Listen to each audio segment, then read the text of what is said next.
أعوذ بالله من الشيطان الرجيم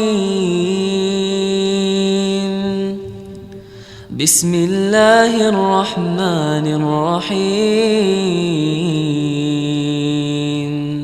والسلام على أشرف الأنبياء والمرسلين نبينا محمد وعلى آله وصحبه أجمعين. So today, what do you think we're going to be doing? Who can tell me? Hajj, good. So we're going to be talking about Hajj and Umrah as well. We're going to be talking about Hajj and Umrah. Who can tell me the difference between Hajj and Umrah? What's the difference? Anybody else? Difference between Hajj and Umrah. Okay, Hajj is obligatory, so you have to do Hajj. What else? Okay.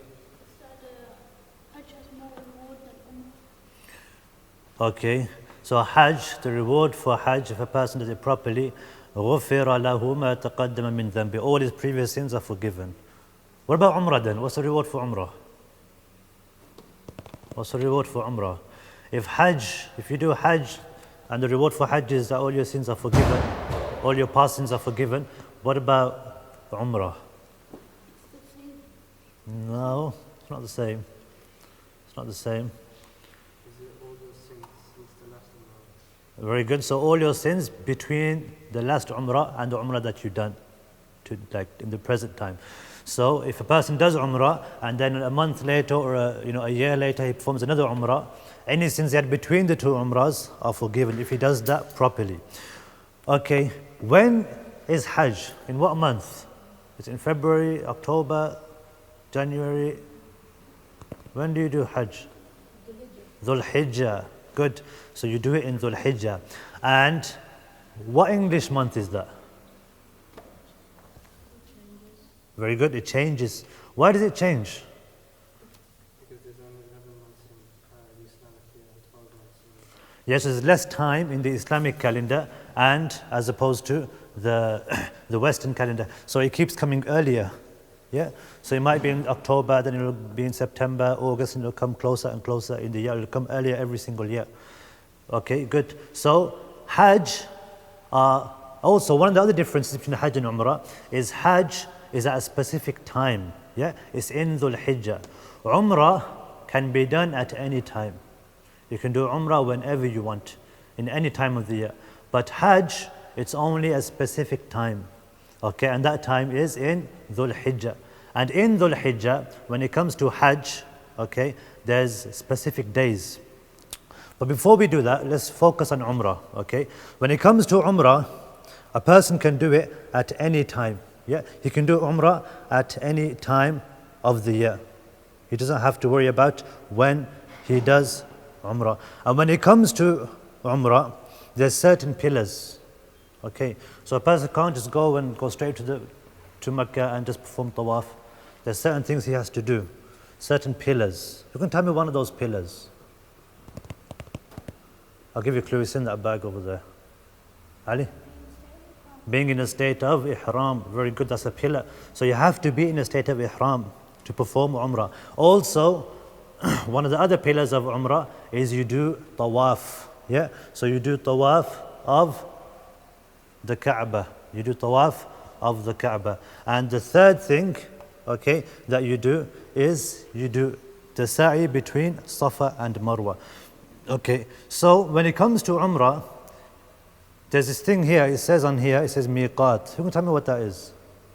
Miqat.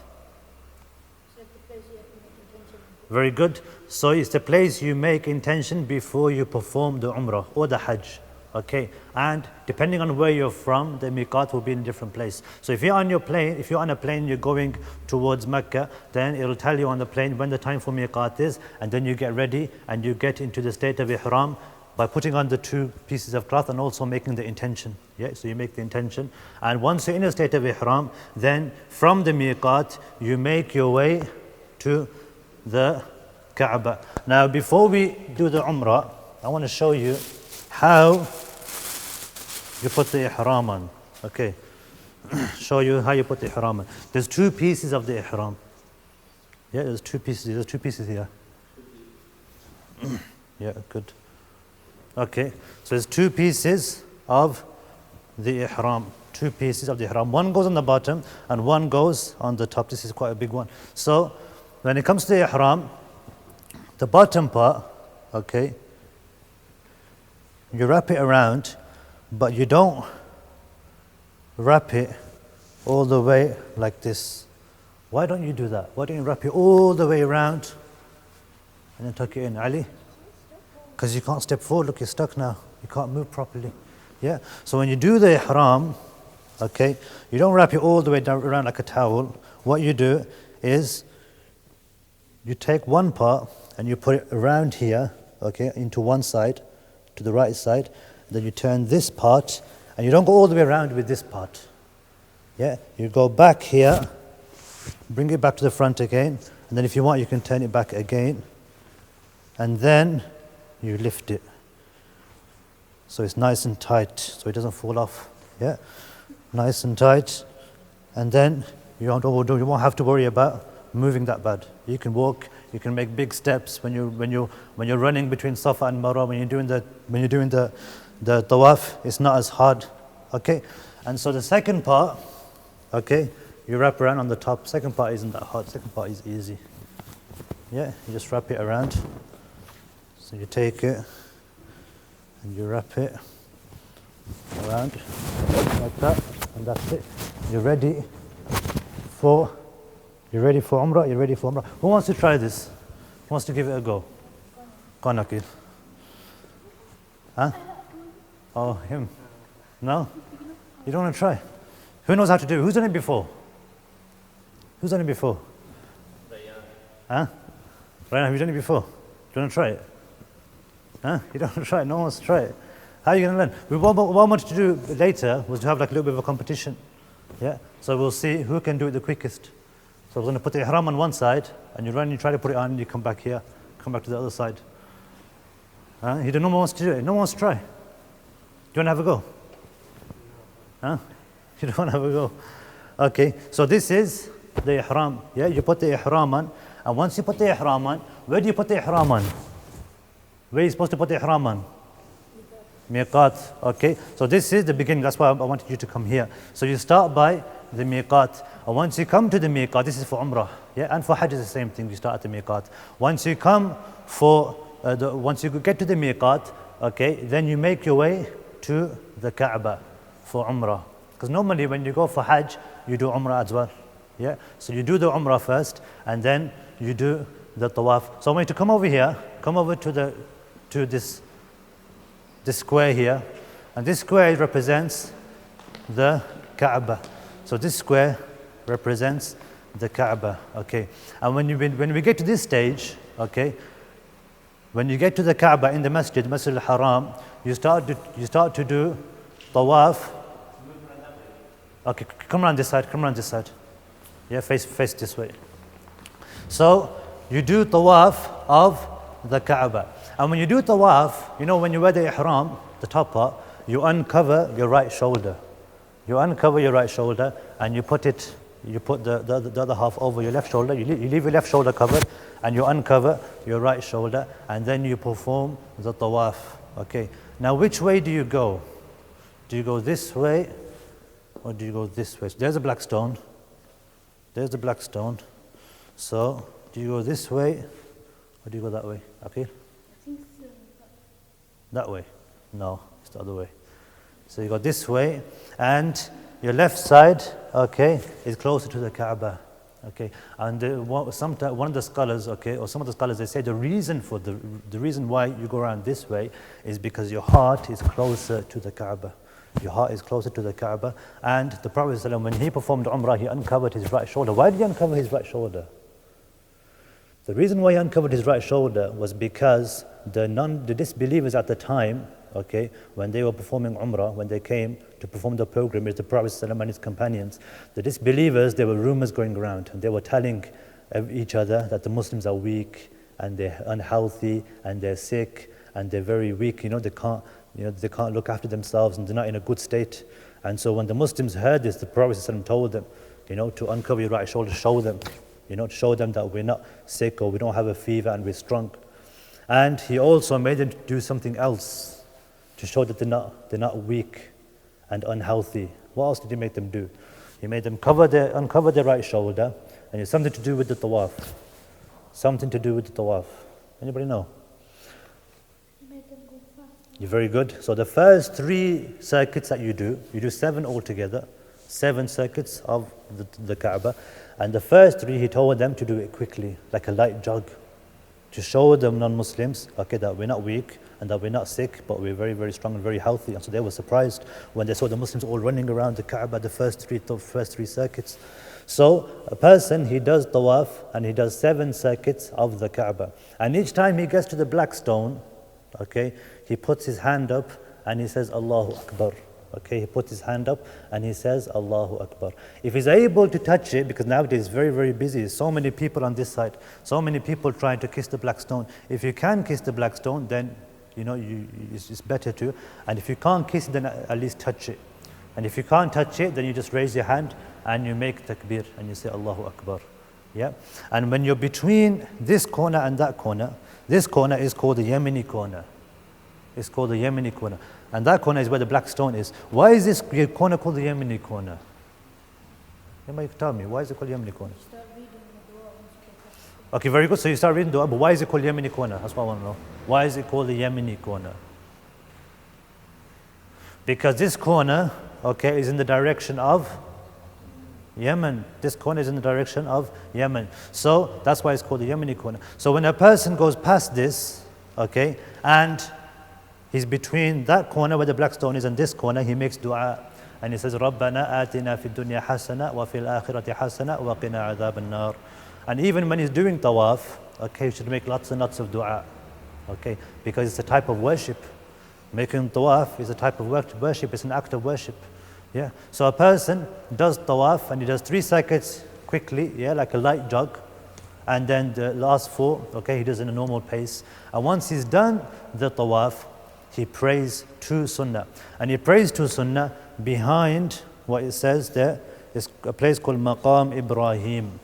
Okay, there's a little sort of small building or a little kind of ornament that's there. And you pray behind it. If you're not able to pray behind it because there's too many people, then you can pray anywhere. Yeah, anywhere in the masjid. And you pray 2 rak'at. And once you pray 2 rak'at after the tawaf, yeah, don't forget you have to cover your shoulder. Why should you cover your shoulder when you pray? Once you finish your tawaf, you have to cover your shoulder and then pray. Very good. It's part of your aura. Yeah, we did that when we were doing salah. So when you pray, you have to cover your shoulder. Sometimes you might see some people when they go for Umrah, all the time their shoulders uncovered throughout the whole Umrah, even when they're praying. And you don't do that because you have to cover it when you're praying. So you pray behind Maqam Ibrahim, or if it's too busy, anywhere else. And then once you've done that, okay, you start to do the sa'i. And the sa'i is here, if you go a bit more further back. So once you've done the tawaf, you go and do the sa'i. And the sa'i is between Safa and Marwa. Okay, the sa'i is between Safa and Marwa. How many circuits do you do between the two? Anybody know? Okay. 7, yeah. So you do 7 circuits between Safa and Marwa. Between Safa and Marwa. So you start from Safa, okay, and you don't have your shoulder uncovered now. That's just for tawaf. So you start from Safa and you make your way to Marwa, and that's 1 circuit. And then you go back, and that's 2 circuits. 3, 4, 5, 6, and then you finish where? At Marwa. So you start at Safa and you end up finishing at Marwa. And there's a certain place, okay, where you'll see where the Prophet ﷺ, when he used to do the Safa and the circuits between Safa and Marwa, he used to jog as well. So you jog between a certain area. And nowadays you'll see like green lights. So wherever there's a green light starts, that's when you start jogging. And whenever you see the second green light, that's when you stop jogging. And then you walk the rest of it. Okay? You have to are these like mountains in here? Yeah, originally Safa and Marwa were big mountains in Mecca. Okay? But because of Hajj and because of Umrah and so many people going up and down these 2 hills, these 2 small mountains, they're not as big anymore. Okay, so they're not as big anymore. They're very, very small. It's gone smaller and smaller and smaller now. So it's not as big as it used to be. It's not that big. It's not that big. The actual mountain you can't see now because it's inside the masjid. So the actual mountains, okay, they're like small hills now. But because it's in the masjid, they've covered it. They've covered it, so you can't actually see. They've made some parts of it open, so you can see some parts of it, but it's not that big. Yeah, it's not that high. Yeah. So you do 7 circuits of as-Safa and Marwa. And once you've done those, yeah, those 2 things, once you've done them in a state of ihram, then you either shave or you cut your hair.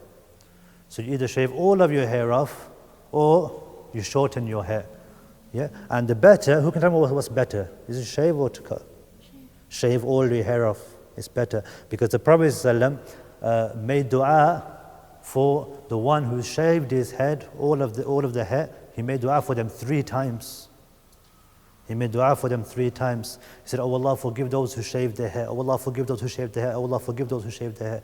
And some people asked, "O Messenger of Allah, what about those who shortened their hair?" And he said, "Oh Allah, forgive those who shortened their hair." But he only said it once. So if a person shaves all of his hair off, then he gets 3 times the reward, as opposed to just shortening your hair. And once he's done that, his Umrah is finished. He doesn't have to do anything else after that. Yeah. So his Umrah is over and he's completed his Umrah is done now. So then you wait, okay, for the Hajj days. Now Hajj, we mentioned, what month is it in? Dhul Hijjah. So Hajj is in Dhul Hijjah, and there's about 6 days of Hajj. 6 days of Hajj. From the 8th all the way to the 13th. So 8, 9, 10, 11, 12, and 13. And those are the days of Hajj. Yeah, starting from the 8th and all the way up till the 13th. And when you start the Hajj, okay, when you start the Hajj, you start from Mina. So I want you to find Mina and I want you to go there.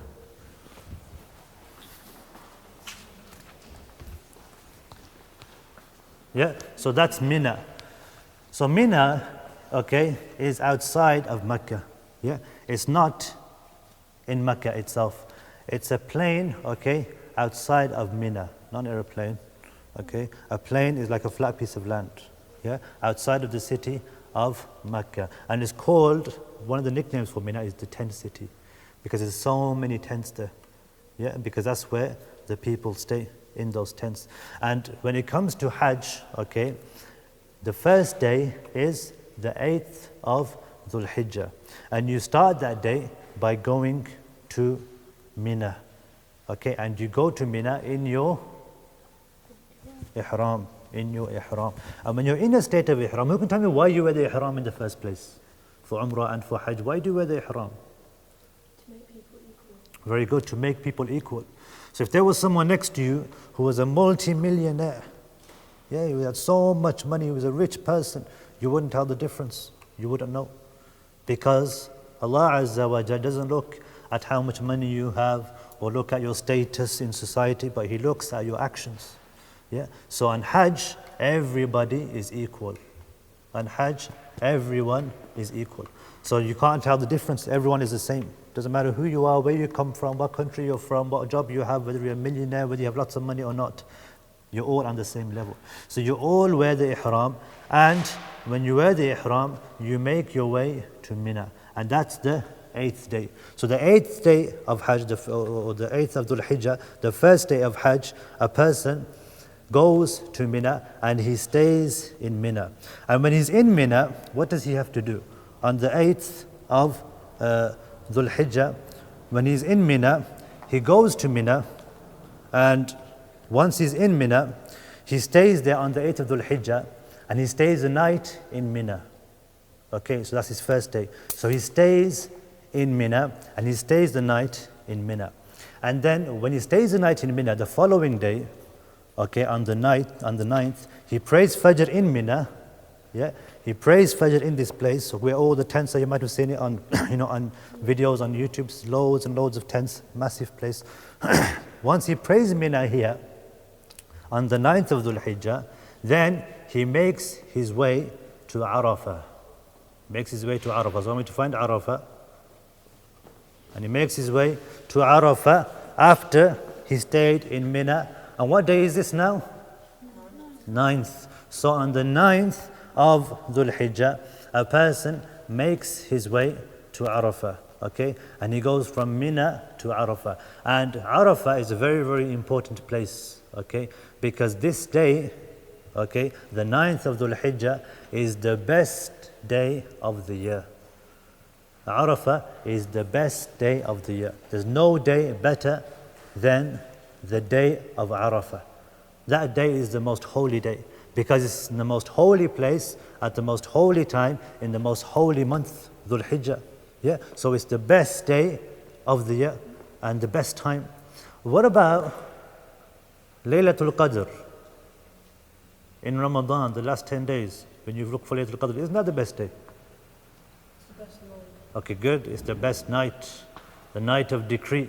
Laylatul Qadr, night of decree, is the best night. When it comes to the day, the best day, then it's the day of Arafah.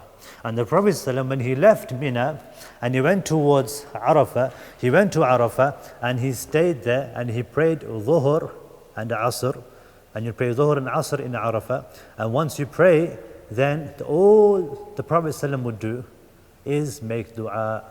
He will just make lots and lots and lots of dua. And that's what a person should do when he goes to Arafah. So all the Muslims, they go from Mina, okay, on the morning of the 9th, they go all the way to Arafah, okay, after the Fajr prayer. Is Arafah far away from here? No, Arafah is not that far. But because it's, because there's so many Muslims going, it's like over 1 million Muslims. So they're all going from Mina to Arafah. It can take like 3 hours, 2-3 hours. Normally, it would take by car, I think about maybe 15 minutes, 20 minutes maybe. I don't think it's that far. Yeah, it's not that far. But because it's such a busy time, yeah, it takes a long, long time because everyone's going in one direction. No one's turning around and going to Mecca. Everyone is going to Arafah. So when everyone's going in one direction, it becomes really, really busy. So everyone goes to Mecca and they pray Dhuhr and Asr there and they make lots and lots of dua. And if a person doesn't make Arafah, and he doesn't go to Arafah, then his Hajj isn't valid. Okay, his Hajj isn't accepted because it's the most important day of Hajj. Yeah, the Prophet ﷺ said, Al-Hajju Arafah. That Hajj is Arafah. That the day of Hajj, the day of Arafah is Hajj. That's how important it is. So if a person doesn't attend and doesn't make it to Arafah, he doesn't go to Arafah, decides, I want to stay in Mina because I'm too tired, I don't want to go there. If he does that, then his Hajj isn't going to be accepted. You have to make your way to Arafah and make dua. And it's the best time to make dua. And Allah subhanahu wa ta'ala, He says to His angels, look at all my slaves, dirty and disheveled, because they're in ihram. And when you're in a state of ihram, there's some things you can't do. When you're in a state of ihram, what things can't you do when you're in a state of ihram? You can't put on perfume. What else? Yeah, you can't hunt for animals. You can't hunt for animals. What else? You can't cut your hair or your nails. Very good. You can't cut your hair and you can't cut your nails. Yeah. So you're in a state of ihram and you can't do these things. So Allah subhanahu wa ta'ala, because you want to obey Allah subhanahu wa ta'ala. So Allah subhanahu wa ta'ala tells the angels, He said, look at all my slaves, dirty and disheveled. They've come to make dua to me and they've come to seek forgiveness. So a person in Arafah, he makes lots and lots of dua because he never knows if he'll get the opportunity again. Yeah. And you should make dua for lots and lots of things. Anything he can think of, everything he can think of, he should make dua for. Yeah? Who can tell me some things a person can make dua for? If a person was to make dua, he can make dua for so many things. Okay, so you make dua for forgiveness, to ask Allah to forgive your sins. What else? To give the relatives sins or Huh? to forgive someone who's passed away. Okay, so you make dua to Allah that He forgives those people who have passed away, maybe from your, from a member of your family. Okay, good. What else? Very good. So you can make dua that you go to Jannah and Allah, gives you Jannah, the highest parts of Jannah, Al-Firdaus. Good. What else? Increase your risk. Okay, that Allah Azza wa Jalla increases your rizq, increases your wealth. Yeah, you can make dua for that as well. And you can make dua to Allah Azza wa Jalla for your health, to make you healthy, to make you fit, to make you strong. And also you can make dua, okay, that Allah subhanahu wa ta'ala gives you intellect, makes you smart, makes you clever. Yeah, you can make dua to Allah to forgive your parents. Yeah, you can make dua to Allah to, make sure you pass your exams. and the exams go up. So many du'as a person can make. Yeah, so that time is very valuable. Okay, you can make du'a, you can make so much du'a, and a person makes du'a all the way until maghrib. Okay, he makes du'a all the way until maghrib. So that whole day he should just be making du'a, lots and lots and lots of du'a. Yeah, non-stop du'a a person should be making. And once he makes du'a, and once the time for maghrib comes on the 8th day, when he's in Arafah, 9th day, it's the 9th day, you're paying attention. 9th day, he's in Arafah. 8th day, he starts and he's in Mina. 9th day, he's in Arafah. So once he makes dua and time for Maghrib comes, he leaves Arafah and he makes his way to Muzdalifah. Does he pray in Arafah? Does he pray Maghrib? No, he doesn't pray Maghrib. Okay, he leaves, he doesn't pray Maghrib, and he makes his way to Muzdalifah. So make your way to Muzdalifah now. So a person goes from Arafah to Muzdalifah. And Muzdalifah, a person when he gets to Muzdalifah from Arafah, when he arrives in Muzdalifah, then he prays Maghrib and Isha combined. Yeah, so he combines the two and he prays Maghrib and Isha. And all he has to do in Muzdalifah after he's prayed, okay, because when did he go? Did he go in the morning or did he go in the evening from Arafah? Evening. So he arrives here, and you probably arrive quite late at night. And once you arrive in Muzdalifah, then all you do after you prayed is you go to sleep. So you sleep and you spend the night, okay, in Muzdalifah. So which night is this? Is it 8th night, 9th night, 10th night? 9. Because you left on the 9th, didn't you? Yeah, unless it takes you a whole day to get to Muzdalifah. Yeah, it doesn't take that long, it's not that far. So you get there on the evening of the 9th, and then you spend the night in Muzdalifah. And you sleep in Muzdalifah, and you wake up for Fajr, and you pray the Fajr prayer, and then you make dua until the sun rises. You make dua until the sun rises in Muzdalifah. And once a person makes dua and is waiting for the sun to rise, while he's waiting, after he's prayed, he makes dua until the sun rises. And when the sun rises, he leaves Muzdalifah. Okay, he leaves Muzdalifah. Now, the way this has been set out, okay, I want you to see, Makkah is over there. Okay, Mina is over there, and Arafah is even further than Makkah. Yeah, and Muzdalifah is actually even further, but because we didn't have space, Muzdalifah is even further than Arafah. So you're going further and further away from Makkah. Why are you going further and further away from Makkah? Makkah is the main place, that's where the masjid is. You're leaving Makkah and you haven't even gone to Makkah yet. You go to Mina first, and then when you go to Mina, you go to Arafah, and then when you go to Arafah, you go even further and you go to Muzdalifah, and then once you leave Muzdalifah, okay, then after you leave Muzdalifah, you make your way to Makkah. So make your way to Makkah now. So this is which night? Or which morning is it? The morning of the 10th. So the morning of the 10th, you make your way to Makkah. Yeah, so the 10th night, you make your way to Makkah. Now, why do you do this on the 10th? Why don't you start in Makkah by the Kaaba, in the Masjid? Why is it something that you do later on? And the reason why is because now, okay, when a person starts his Hajj and he starts from Mina, okay, and he goes further and further away from Makkah and the Kaaba, the reason is because he's sinful. The Muslim makes sins, or every single person makes sins.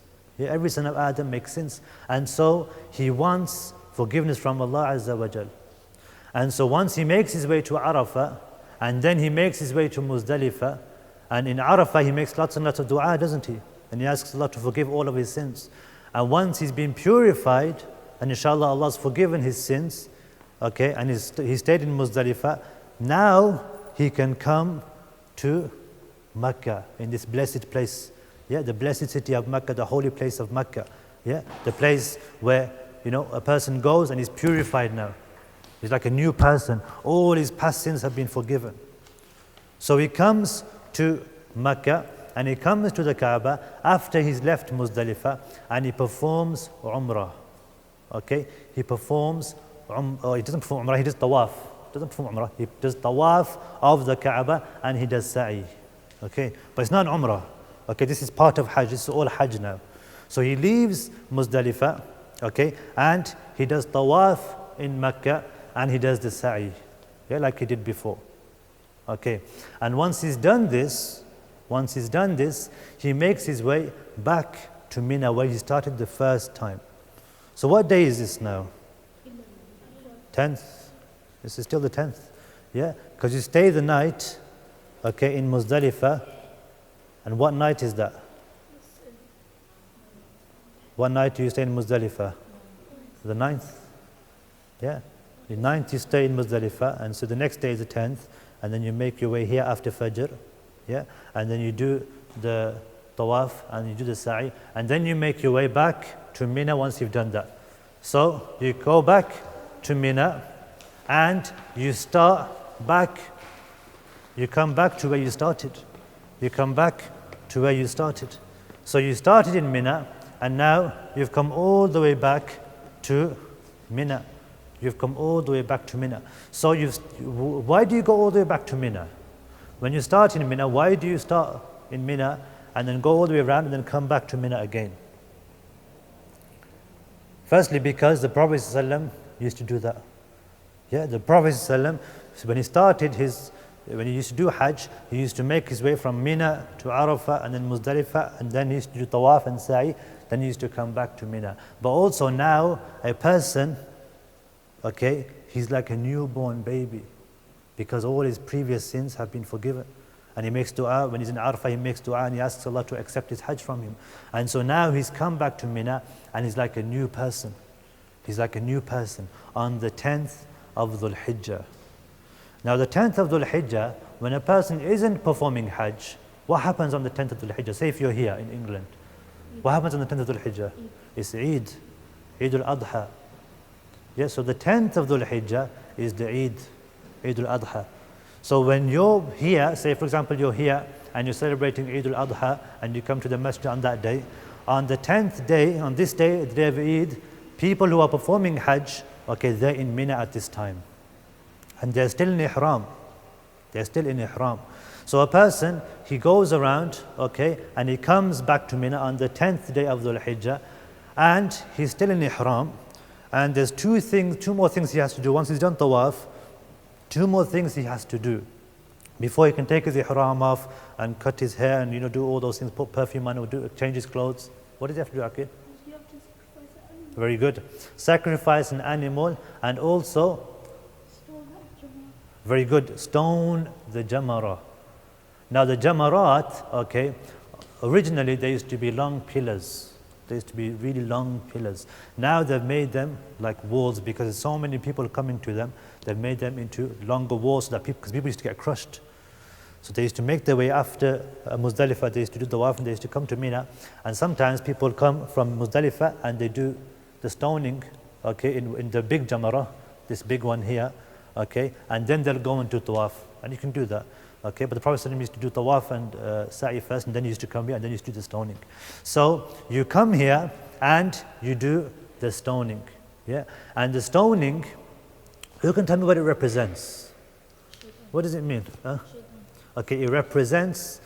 Doesn't really. It's not really. It kind of represents shaitan, but it's a bit more to it. Aqeel. When Ibrahim alayhi salam was going to sacrifice Ismail alayhi salam, the shaitan was trying to make him confused and make him turn back and Very good. So Ibrahim alayhi salam was going to sacrifice his son. He was going to sacrifice his son because Allah subhanahu wa ta'ala told him to.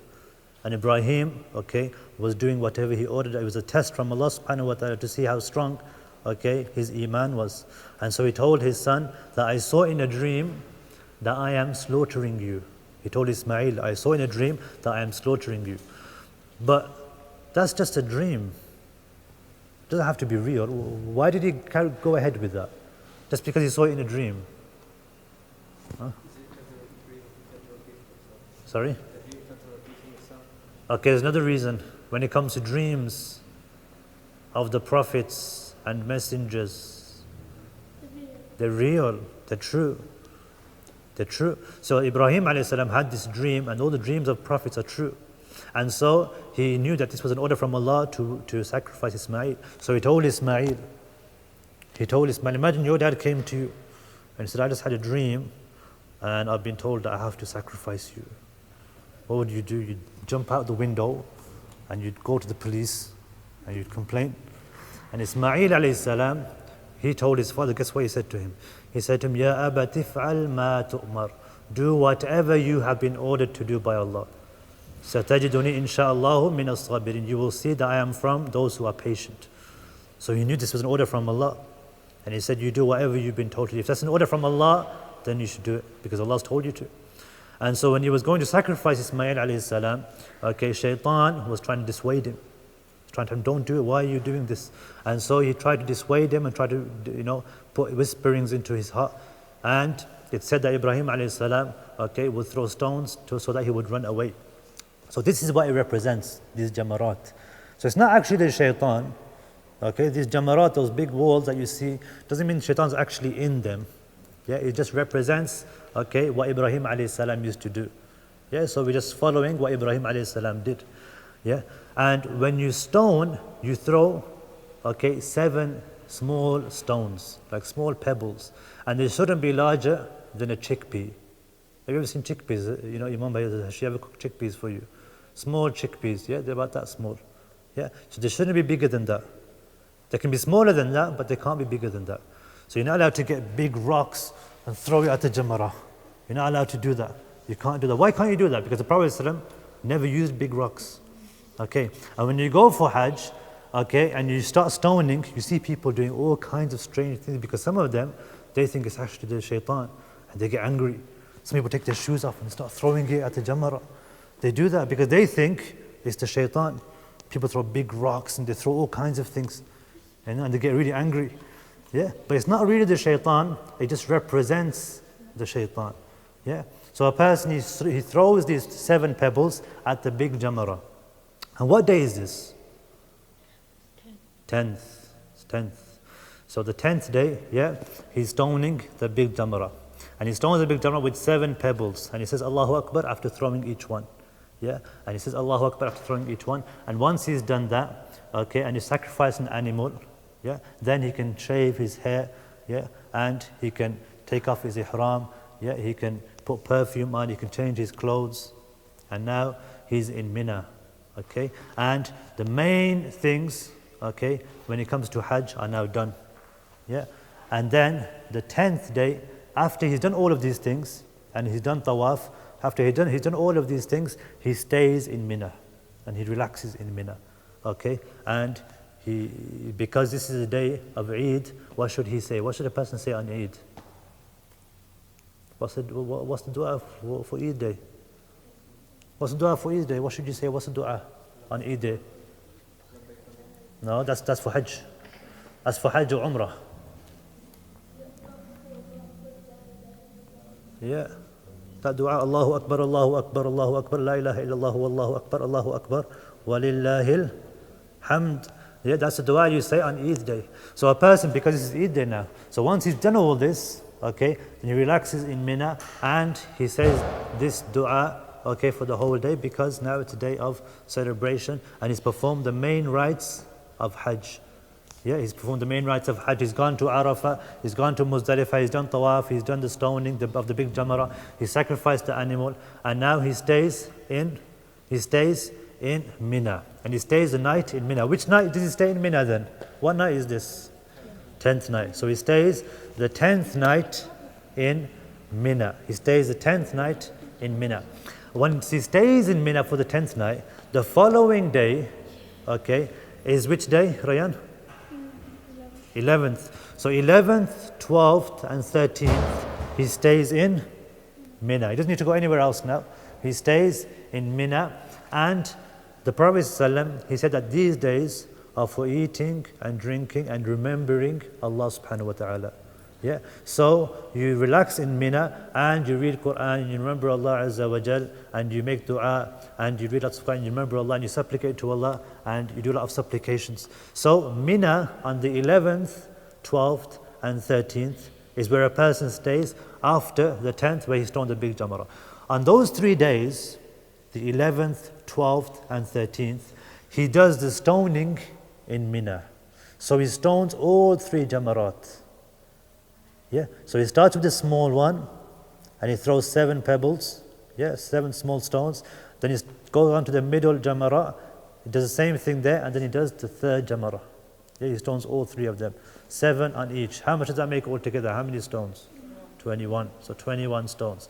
And so he does the stoning on the 11th day. And that's all he needs to do on the 11th day. Yeah, and he remembers Allah Azza wa Jal and he stays in his tents, and maybe if he wants to read Quran, or maybe there might be talks or something in the tents. So that's what he does on the 11th. On the 12th night, on the 12th day, okay, it's the same thing. Yeah, you stone, okay, each jamara, and you do the same thing. You make dua and you remember Allah Azza wa Jal. And also the 13th day, same thing. 13th day, you stone each of the jamarat. And you don't have to stay for the 13th day.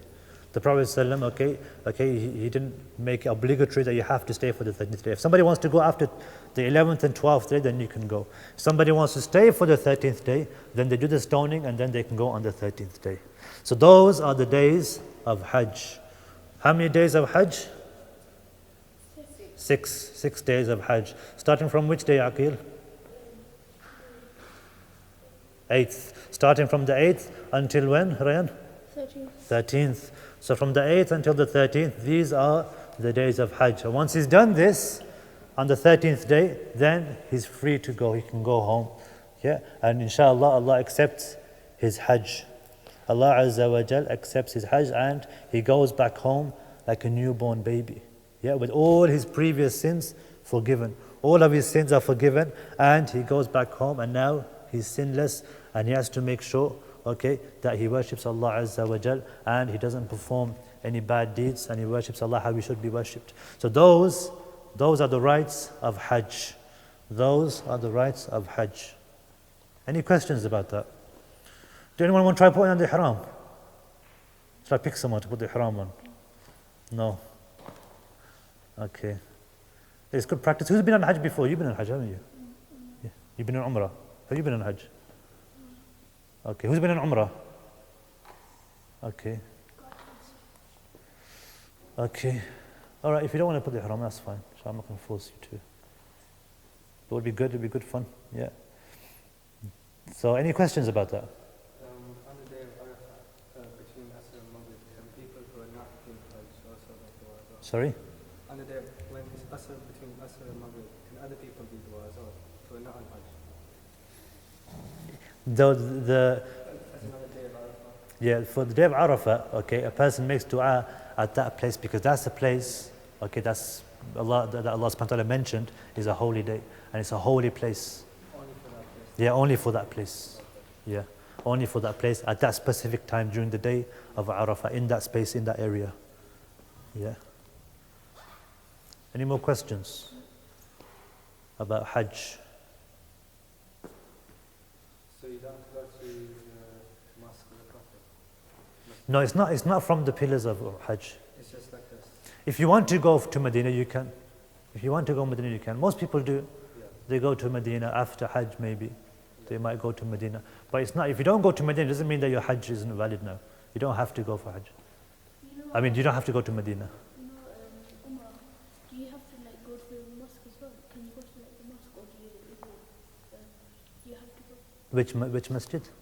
Masjid No, even with masjid, even for Umrah, you don't have to. You don't have to. But people like to go there. Yeah, but you don't have to go if you don't want to. Maybe sometimes there might not be enough time. Maybe you want to spend more time in Mecca, because there's more reward. How much reward do you get when you pray in the masjid in Mecca? 1,000 prayers. No, more than that. No, more than that. 100,000. 100,000 prayers. One prayer anywhere, is worth 100,000 in Mecca.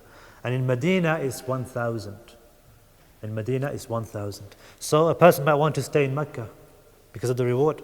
So you might want to stay in Mecca for 5, 6, 7 days, and then you might want to go back home. Nothing wrong with that. But people like to go to Medina, you know, they like to go and visit the Prophet ﷺ's masjid. Nothing wrong with that. Who is it obligatory upon for Hajj? Okay, good question. Who is it obligatory upon? We forgot to mention this. Who is it obligatory upon? Who is the Hajj obligatory upon? Who has to go for Hajj? Who has enough money? Okay, very good. So the Muslim, okay, who has enough money. Okay, who else? And if you're like strong enough. Okay, if you're healthy enough to go. So you might have lots and lots of money, but you're not healthy. You're sick. You're not well. So for that person, he doesn't have to go. It's not obligatory upon him. Yeah. So the person has to be a Muslim. Okay, he has to be old enough, he has to be an adult, and then he has to have the money to be able to go for Hajj. If he doesn't have the money, then it's not wajib upon him. He doesn't have to go for Hajj. Once he collects enough money, then he can go for Hajj. Can you do Hajj on someone else's behalf? Yeah, you can do Hajj on someone else's behalf. Yeah, you can do that. Okay.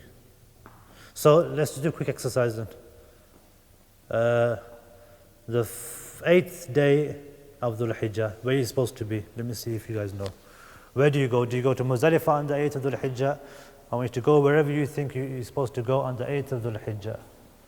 On the 8th of Dhul Hijjah. On the 8th of Dhul Hijjah. Mina.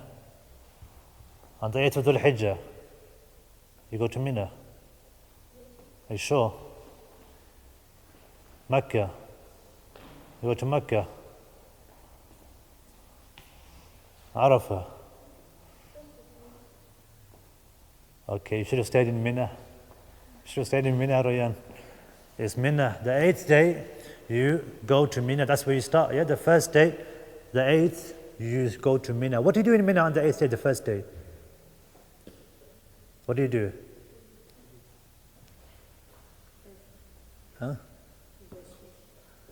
Yes, so you go to Mina, okay, on the 8th of Dhul Hijjah, okay, and you pray there, you pray your regular salawat, yeah, and you stay the night there. That's the 8th. Where do you go on the 9th? 9th of Dhul Hijjah, Arafah, very good. So Arafah is the most important day of the year and of Arafah, because the Prophet said, Al-Hajju Arafah. Hajj is Arafah. He said Hajj is Arafah, so it shows you how important Arafah is. So that's on the 9th day. What about the 12th day? The 12th day. The 12th day. The 12th of Dhul Hijjah. Very good. Mina. Mina. Okay, good. What about the night of the 9th? The night of the 9th, Muzdalifah. Okay, good. The night of the 9th in Muzdalifah. And he stays the night there until when? How long does he stay there for? Until Fajr. And then after he leaves, where does he go? Okay, good. To Mecca. And he does tawaf and he does sa'i. And then where do you go? Back to Mina. Back to Mina. Very good. So when do you arrive in Mina? What day? 11th or 10th? 10th. It's the 10th. Yeah, because what night did you stay there? The 9th. So the day after is what? 10th. So you make your way, you do tawaf and sa'i, and on the same day you go to Mina. And it's not far. From Mecca to Mina, yeah, it's not that far. Maybe half an hour or something like that. By car, maybe less, probably less than that. So it's not that far. So from Mecca to Mina. So here on the 10th you stay. And then the 11th, where do you go? Where do you go on the 11th? Yeah, good. You stay in Mina. And the 12th? Stay here. And then 13th, if you decide to stay, you stay in. Yeah, you can stay or you can go home. Okay. Good. So that was the rites of Hajj. The rites of Hajj. Any more questions? Do you have to walk or could you? No, you don't have to walk. No, you don't have to walk. You can take a car. You know, some people have motorbikes. You can jump on a motorbike because it's so busy, okay, and there's so many cars, you get lots of traffic. So sometimes some people, they have motorbikes, and you give them money and you jump on the back and they take you wherever you want to go. Yeah, so you can walk here, you can take cars, you can take motorbikes, whatever you want. Yeah. Some people, they like to walk from Arafah to Muzdalifah. So in the evening, okay, of which day? Yeah, evening of the 9th, they walk it from Arafah to Muzdalifah. You can walk it, okay, maybe it takes about 45 minutes, an hour to walk. It's not close, okay, to walk, but it's only for those who are, fit enough to walk. So they can walk it from Arafah to Muzdalifah. Yeah, or you can take the car. But because all the Muslims, they go to Arafah, don't they? All the ones who are performing Hajj, all the Hujjaj, they go to Arafah on exactly the same day, every single person. And so they go from Arafah then to where? To Muzdalifah, every single person at the same time, okay, Maghrib time, everyone is leaving Arafah and they're all going to Muzdalifah. Over 1 million people. They're all going from one place to another at the same time. So it's going to be very busy. So sometimes a person likes to walk it instead. They say, we'll just walk it, because it's going to be so busy. So you walk it to Muzdalifah and you stay the night there. Any more questions? Okay, so this was the rites of Hajj. The rites of Hajj. And we're done with that pillar now. So next week, there's not going to be any class. Who can tell me why there isn't a class next week? Yeah, there's a conference, there's a seminar. Yeah, what's it called? Turbulent Times by Sheikh Adnan Abdul Qadir from Kuwait. Yeah, he's going to be coming next weekend. So there won't be any class next weekend, inshallah. So the week after, we're going to be carrying on. Subhanakallahumma bihamdika ashhadu an la ilaha illa anta astaghfiruka wa atubu ilaik. Assalamu alaikum. أعوذ بالله من الشيطان الرجيم بسم الله الرحمن الرحيم